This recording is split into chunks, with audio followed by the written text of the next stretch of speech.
سے اولا آلہ ہمارا نبی، سب سے اولا آلہ ہمارا نبی، سب سے والا ہمارا نبی، اپنے مولا کا پیارا ہمارا نبی۔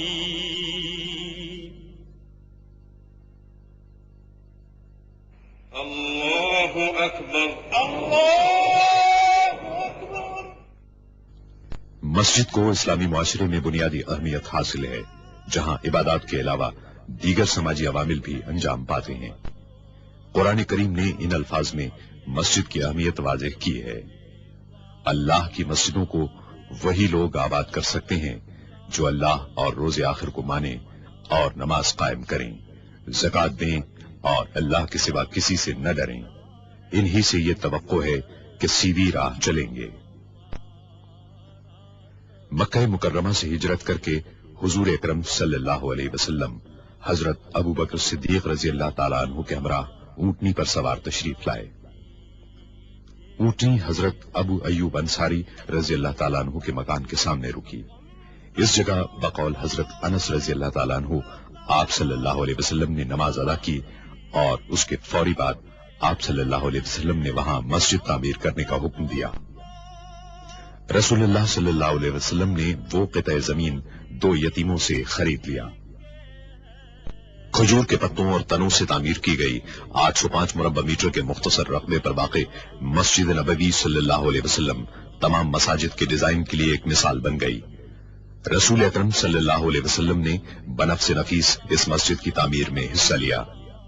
اللہ تعالیٰ نے مسجد نبوی کو بلند مقام عطا فرمایا ہے، جہاں اس کی رحمتوں کی بارش ہوتی اور اس کے بندے ہم وقت اپنے رب کی عبادت میں مشغول رہتے ہیں۔ رسول اللہ صلی اللہ علیہ وسلم نے سن 7 ہجری میں مسجد نبوی میں 2475 مربع میٹر کی توسیع فرمائی۔ 17 ہجری میں حضرت عمر فاروق رضی اللہ تعالیٰ عنہ نے مسجد میں 1100 مربع میٹر کی توسیع کی۔ حضرت عثمان غنی رضی اللہ تعالیٰ عنہ نے 29 اور 30 ہجری کے دوران نہ صرف یہ کہ 496 مربع میٹر کی توسیع کی، بلکہ ساری عمارت میں منقش پتھر لگوائے اور ستونوں کو سیسے سے مضبوط کیا۔ مدینہ منورہ کے اس وقت کے گورنر حضرت عمر بن عبدالعزیز کو خلیفہ ولید بن عبد الملک نے ہدایت کی کہ مسجد کی پرانی عمارت کو گرا کر اثر نو تعمیر کیا جائے اور اس میں 2369 مربع میٹر کی توسیع کے لیے اطراف کے مکانات خرید کر انہیں مسجد میں شامل کیا جائے۔ نئی عمارت 3 سال کی مدت میں 91 ہجری میں تیار ہوئی، جس میں گنبد اور 2 مینار شامل تھے اور دیواروں اور چھت پر طلائی کام اور نہایت عمدہ میناکاری تھی۔ 161 ہجری میں خلیفہ محمد بن منصور عرف مہدی نے مسجد کو 2450 مربع میٹر کی وسعت دی اور پوری عمارت کو نقش و نگار سے آراستہ کیا۔ 1233 ہجری میں آل عثمان سے تعلق رکھنے والے سلطان محمود نے مسجد کے گنبد کو دوبارہ تعمیر کرایا اور 1255 ہجری میں انہوں نے گنبد پر سبز رنگ کرایا، جس کی وجہ سے وہ گنبد خضرا کہلاتا ہے۔ اس کے بعد کئی صدیوں تک مسجد نبوی صلی اللہ علیہ وسلم میں کوئی بڑی توسیع نہیں کی گئی، حتیٰ کہ 1265 ہجری میں سلطنت عثمانیہ کے سلطان عبد المجید خان نے اسے عروس المساجد بنا دیا۔ انہوں نے شمال اور مشرقی سمتوں میں مسجد کو 1293 مربع میٹر تک توسیع دینے کا کام شروع کرایا۔ اس کام کی تکمیل میں 13 برس صرف ہوئے۔ مسجد حرام کے بعد مسجد نبوی صلی اللہ علیہ وسلم تمام مسلمانوں کے لیے دوسری مقدس ترین مسجد ہے، جہاں وہ دنیا کے کونے کونے سے زیارت اور عبادت کے لیے حاضر ہوتے ہیں۔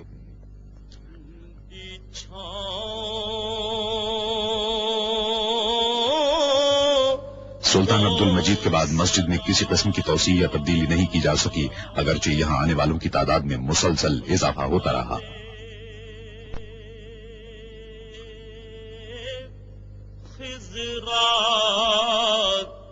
لوگوں کی بڑھتی ہوئی تعداد کے پیش نظر شاہ عبدالعزیز السعود نے 1368 ہجری میں مسجد نبوی صلی اللہ علیہ وسلم میں توسیع کا فرمان جاری کیا۔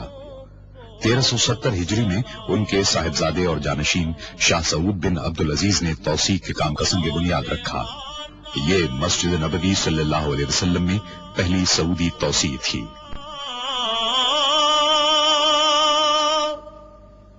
جو طواف روضہ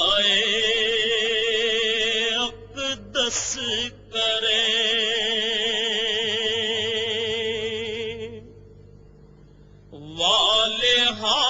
محدود آلات اور مشینری کی قلت کی وجہ سے زیادہ تر کام ہاتھ سے ہی کرنا پڑا۔ مسجد نبوی صلی اللہ علیہ وسلم میں توسیع کی ضرورت اتنی شدید تھی کہ یہ منصوبہ 5 برس میں ہی پائے تکمیل کو پہنچ گیا۔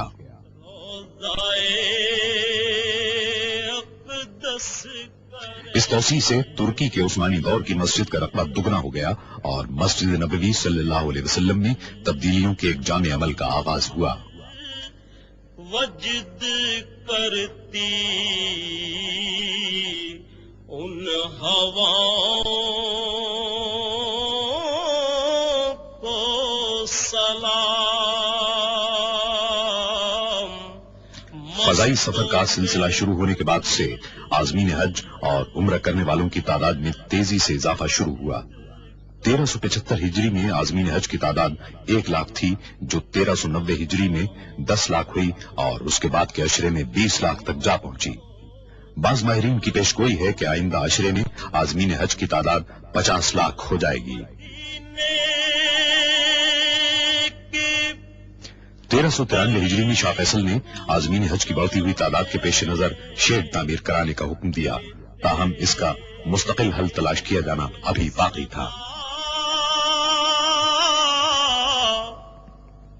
جو مدینے کے گلی کوچوں میں 1402 ہجری میں خادم حرمین الشریفین شاہ فہد بن عبدالعزیز نے مسجد نبوی صلی اللہ علیہ وسلم میں ایک مرتبہ پھر توسیع کرنے کا فرمان جاری کیا۔ خادم حرمین الشریفین کی ذاتی نگرانی میں 3 سال کے مطالعے اور جائزے کے بعد مسجد کی توسیع کا نقشہ تیار کر لیا گیا، جس کے نتیجے میں مسجد کو اس کے موجودہ رقبے کے مقابلے میں 5 گنا توسیع دینا تھا، اور رسول اللہ صلی اللہ علیہ وسلم کے دور کی مسجد کے مقابلے میں اس کی توسیع 100 گنا تھی۔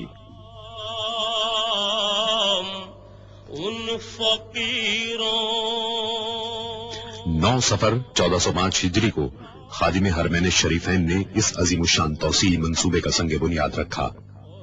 گداؤں کو سلام۔ شاہ فہد نے منصوبے کی تکمیل کی مدت 6 سال مقرر کی۔ اس میں بہترین تعمیراتی سامان اور جدید ترین تعمیراتی طریقوں کے استعمال کا فیصلہ کیا گیا۔ خادم حرمین الشریفین کی خواہش تھی کہ ایک ایسا مرکز تیار کیا جائے جہاں عبادت گزاروں اور شہریوں کو بہترین سہولتیں اور خدمات فراہم کی جا سکیں۔ چنانچہ ایک ماسٹر پلان تیار کیا گیا جس میں رسول اللہ صلی اللہ علیہ وسلم کے دور کے پورے مدینہ منورہ کو مسجد میں شامل کر لیا گیا۔ صبح اور شام کو سلام۔ قدیم شہر صدیوں سے عازمین حج کی خدمت کر رہا تھا، لیکن ان کی بڑھتی ہوئی تعداد نے صورتحال کو پیچیدہ بنا دیا اور شہر میں جدید ترین سہولتوں کی فراہمی کے لیے مسجد نبوی صلی اللہ علیہ وسلم کی توسیع بنیادی اہمیت کی حامل تھی۔ منصوبے کا پہلا کام قدیم عمارتوں کو منہدم کرنا تھا۔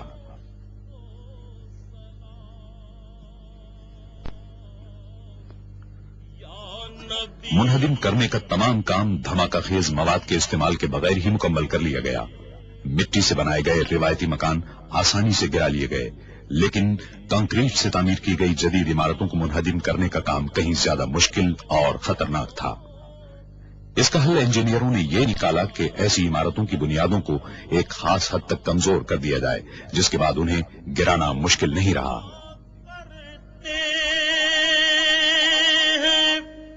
روز و شب تیرے دربار میں جو پڑھا کرتے روز عمارتوں کو گرانے اور ملبے کو صاف کرنے کے کام کو مقررہ مدت میں مکمل کرنے کی غرض سے اس عمل کو 24 گھنٹے جاری رکھا گیا۔ پیش کرتا ہے ظہوری۔ جب عمارتوں کو منہدم کرنے اور ملبے کی صفائی کا کام ہو رہا تھا تو اس بات کی پوری کوشش کی گئی کہ شہری سہولتیں اور روزمرہ زندگی کم سے کم متاثر ہو۔ پیش کرتا کار پارکنگ کے عارضی مقامات، سڑکیں اور پیدل چلنے والوں کے لیے فٹ پاتھ تعمیر کیے گئے تاکہ نمازی ہمیشہ آسانی اور سہولت کے ساتھ مسجد آ سکیں۔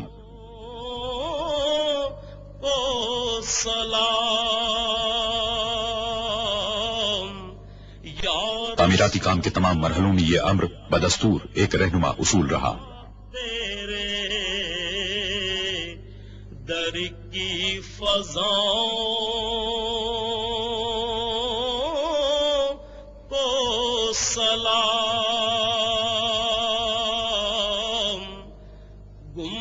17 محرم الحرام 1406 ہجری کو مسجد کی توسیع کے لیے بنیادوں کی کھدائی کے ساتھ ہی تعمیراتی کام کا آغاز ہو گیا۔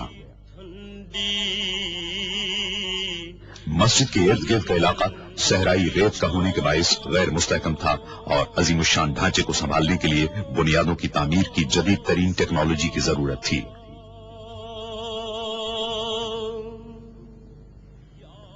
عمارت کی بنیادوں میں وزن کو برداشت کرنے والے 8525 مضبوط ترین پائپوں کے استعمال کا فیصلہ کیا گیا۔ صحرائی زمین کی کھدائی بے حد دشوار تھی۔ بعض اوقات ٹھوس پتھریلی زمین تک پہنچنے کے لیے 54 میٹر تک کھدائی کرنا پڑی۔ تعمیراتی انجینئروں اور سروے کرنے والوں نے پوری منصوبہ بندی اور یکسوئی کے ساتھ اس کام کو انجام دیا۔ جو پڑھا کرتے ہیں کھدائی کے کام کے پہلے مرحلے میں فولادی کیسنگ کو زمین کے اندر ڈالا گیا۔ تیرے دربار میں جو پڑھا کرتے ہیں روز و شب۔ شافٹ جو ہی اندر پہنچی، دیو ہیکل مشینوں سے کھدائی کا عمل شروع ہو گیا۔ کام کے اس مرحلے میں زمین کی ٹھوس تہ میں کیمیائی مادے بڑی مقدار میں ڈالے گئے۔ کرتا ہے ظہوری ان سلاموں کو سلام پیش کر۔ مسجد کی پائیداری کے سلسلے میں کامیابی کے حصول کے لیے بڑی تعداد میں بھاری مشینوں کا استعمال کیا گیا۔ اس عمل کے دوران انجینئر زمین کی تہ کے نمونوں کا معائنہ کرتے رہے تاکہ اصل چٹانوں تک پہنچنے کے عمل کو یقینی بنایا جا سکے۔ وہ مقامات جہاں بھاری ساختوں، مثال کے طور پر نئے میناروں کی ضرورت تھی، وہاں جھٹکے برداشت کرنے والے جیکٹوں کے علاوہ فولاد کی کیسنگ بھی استعمال کی گئی۔ فولاد کی کیسنگ کی اندرونی اور بیرونی جگہوں پر کیمیائی مادے ڈالے گئے تاکہ نئی عمارت کو ہر قسم کے معائب سے محفوظ رکھا جا سکے۔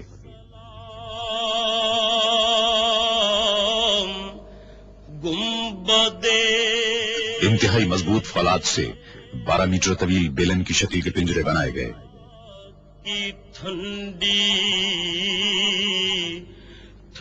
اصل پوزیشن کو سنبھالنے کی غرض سے ان پنجروں کو کنکریٹ کی مدد سے نصب کیا گیا۔ 12 میٹر کی لمبائی کی زمین کی تہ میں اتارنے کے بعد ویلڈنگ کر دی گئی۔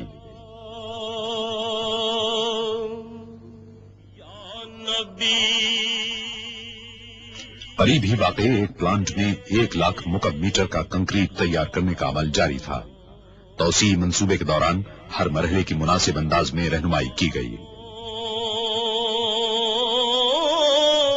کو سلام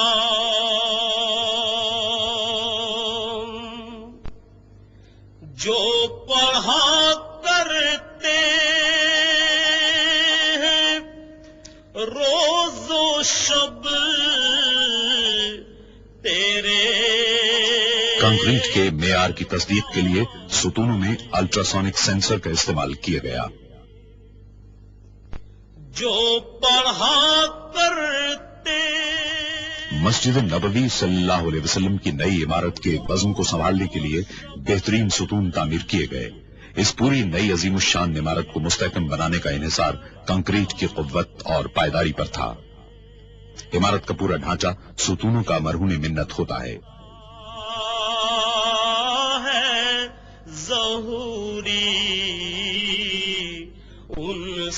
اس ہال کی بنیاد میں کنکریٹ کے مقابلے میں فولاد کا استعمال زیادہ کیا گیا ہے تاکہ اس عظیم الشان ڈھانچے کو بے حد مضبوط بنایا جا سکے. پیش کرتا تہخانے اور ستون کے لیے سریوں سے تیار کیے گئے اہم پنجروں کو بنیادوں سے اٹھائے گئے فولادی ٹاور کے ساتھ ویلڈ کر دیا گیا. سلام یا رسول اللہ. تعمیراتی کارکن دن میں 5 مرتبہ اپنا کام عارضی طور پر روک دیتے اور دیگر افراد کے ساتھ مسجد میں نمازیں ادا کرتے. نہ صرف یہ کہ پورے تعمیراتی کام کے دوران مسجد میں لوگوں کی آمد و رفت کی سہولت برقرار رکھی گئی بلکہ جب بھی ممکن ہوا زیر تعمیر عمارت نمازیوں کے لیے فراہم کی گئی.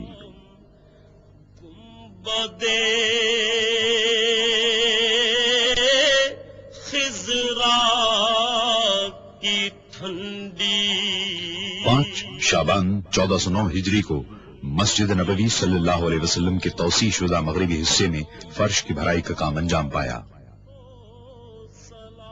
آس پاس کی عمارتوں کو منہدم کرنے کے کام کے آغاز کے 4 سال بعد بنیادیں پوری طرح مستحکم ہو چکی تھیں اور پرشکو عمارتی ڈھانچے کے کام کے لیے بنیادی تیاریاں مکمل کی جا چکی تھیں.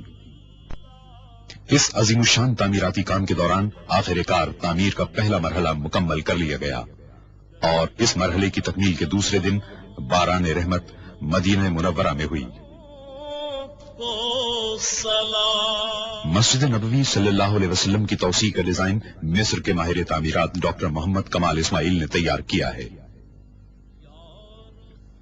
مختلف رنگوں کے پتھروں کو آرائش کے لیے استعمال کیا گیا. اتنے عظیم الشان منصوبے کے لیے مناسب تعداد میں پتھروں کی فراہمی کی غرض سے اگر روایتی طریقے اختیار کیے جاتے تو 15 سال صرف ہوتے. تعمیراتی شیڈیول کے مطابق ایک ایسا میکانکی طریقہ درکار تھا جس کی بدولت پتھر 2 سال کے اندر دستیاب ہو جائیں. یا رسول اللہ. اس ضرورت کو پورا کرنے کی غرض سے تعمیراتی مقام سے 20 کلومیٹر دور دنیا میں مصنوعی پتھروں کی سب سے بڑی فیکٹری قائم کی گئی. کی فضا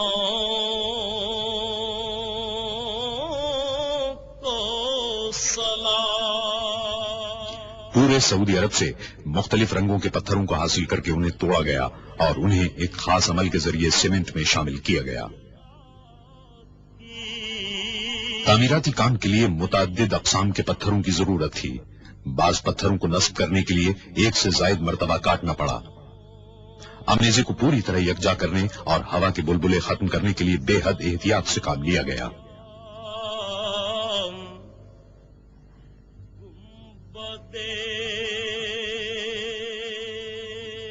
پوری گنجائش کے ساتھ کام کرتے ہوئے فیکٹری میں یومیہ 750 پتھر تیار کیے گئے.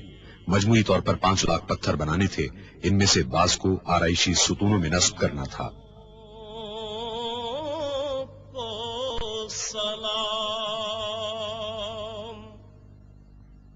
ماہر کاریگر جپسن پر نقش و نگار کندہ کرتے رہے.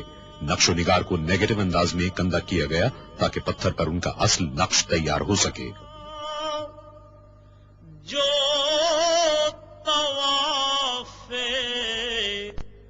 روضائے اقدس کرے